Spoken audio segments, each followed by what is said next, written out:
Hi there, this is Robin Ray with stories to engage your mind. As a child, I spent every summer with my grandparents in their home in the California desert. It always served to be a carefree, peaceful way to combat the hectic life of a city kid.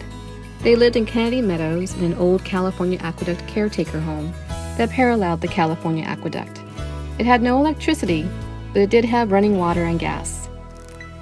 They cooked on a gas stove, and at night, to light the house, my grandpa would pump up the old kerosene Coleman lanterns. He would put one in the kitchen and another in the living room. There were always candles in the bathroom that served a couple of purposes.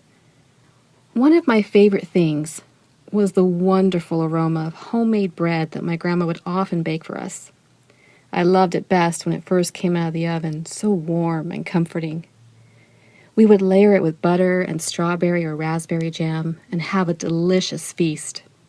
In my younger years, for fun, we would read books, do crafts, take hikes together, go swimming, and watch the dragonflies skim for food, the tiny larvae of other bugs that floated on the top of the waterline in the old stone swimming pool. No matter what was going on in her life, Grandma never failed to listen to my stories. Her tireless patience and encouraging words always made me feel special. As the summers went by, the trip to Grandma's house became more of isolation in my 16-year-old brain. That year was to be my last summer spent at Grandma's house. Sometimes we don't really understand or appreciate the gift of love when it is given. In my early 20s, I was reflecting on my wonderful summers at my grandma's house, and I greatly wanted my grandma to know how very much I loved her. Of course, I always told her, but I felt I wanted to do more.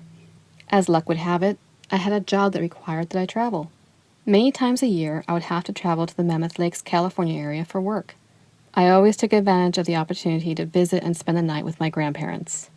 As a token of love and appreciation before I left, I would always write my grandma a thank you note. I called them my love notes to her. For fun, I would hide the note in a place where she would find it after I had left. Time went by, as it always does, and soon 9 years had passed. 9 years worth of opportunity for me to write my grandma love notes. As my 30s approached, I got very caught up in the problems of life. I was feeling unappreciated and unloved, so I decided to take a trip and go visit my grandma. When I arrived, she greeted me warmly as she always did, but soon she had to go back to her task of taking care of my grandpa, who was gravely ill at the time. I spent the night as usual, and the next day, still in my sullen state of mind, I took her lack of attention personally, and I felt irritable. I was preparing to go back home, and with a pout on my face, I went in the kitchen to find some paper to write her a note like I usually did. Looking for a blank piece of paper, I opened one of her kitchen drawers, and there I discovered a pile of papers, but they already had writing on them. It didn't take long for me to realize that the papers I was seeing were all the love notes I had written to her over the 9 years. My heart was full of warmth and gladness. Tears welled up in my eyes as I realized how much I was loved. Yes, it is the little things in life that count. My grandma is now 95 years old, and she lives in a care facility. My grandpa passed away years ago, and my grandma's house was recently burned down. In it were the love notes I had written to her.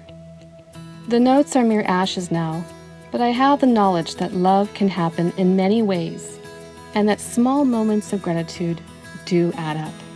I hope that this inspires you to go do something that will make a difference, even if it is a small thing. Until the next time, enjoy the journey. Cheers, Robin Ray.